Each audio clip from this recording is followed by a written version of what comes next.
బయట అంటే చాలా ఇన్‌స్టిట్యూట్స్ ఉన్నాయి. చాలా స్టేట్స్ ఉన్నాయి. ఇక్కడికొచ్చారు. సార్ అది ఆన్‌లైన్‌లో చూసా. ఫ్రెండ్ ఒకళ్ళు రిఫర్ చేస్తే వచ్చా. ఏం సో నచ్చిందండి ఇక్కడికొచ్చి ఇక్కడ మీకు? అటెండ్ అయ్యాక డెమో చూసా. అంతా బానే ఉంది. తర్వాత ప్రాక్టీస్ సెషన్స్ అన్నీ అటెండ్ అయ్యా. వీళ్ళు చేసే విధానం నాకన్నీ నచ్చాయి. కాబట్టి ఇక్కడ జాయిన్ అయ్యాలా. ఓవరాల్‌గా బావుందా మీకు? సార్ వర్త్ సార్ ఇక్కడ. 4 విషయాలు చెప్పమంటే కోడ్ నేమ్ గురించి ఏం చెప్తారు? స్కిల్స్ కోసం ఇక్కడ మనం పెట్టే బడ్జెట్ వర్త్ అని చెప్తా. ఇక్కడ 100% ప్లేస్‌మెంట్ అసిస్టెన్స్ అని చెప్పారు కదా! అది కూడా చేస్తాం. పర్సన్ టు పర్సన్ ప్రాక్టీస్ సెషన్‌లో పర్సన్ టు పర్సన్ చెక్ చేస్తారు. ఎవరు చేస్తారా, చేయట్లేదా అని చూసి అందరినీ చెక్ చేస్తూ ఉంటారు. ప్లేస్‌మెంట్‌కి ఇదొకటి హెల్ప్ అవుతుంది. జనరల్‌గా పేరెంట్స్ ఇక్కడి దాకా పంపించాలి అనంటే ఒక భరోసా ఉండాలి. అవును సార్. ఎందుకు ఇక్కడ పంపించాలి? కోడ్ నేమ్‌లోనే ఎందుకు పంపించాలంటే ఏం చెప్తారు? ఇక్కడ ఫ్యాకల్టీ, ఇక్కడ ప్లేస్‌మెంట్ అసిస్టెన్స్, ఇక్కడ జాబ్ కొట్టే వాళ్ళందరినీ ఇట్లా చూసి ఇక్కడ మనం డెమో అన్ని అటెండ్ అయ్యాక మనకే అనిపిస్తుంది ఇక్కడ అటెండ్ అవ్వచ్చు అని.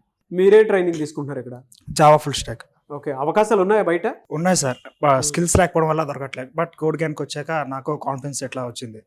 అంటే వచ్చాక మనం ఇంటర్వ్యూ అని అటెంప్ట్ చేయగలం అనే కాన్ఫిడెన్స్ మనలో వస్తది.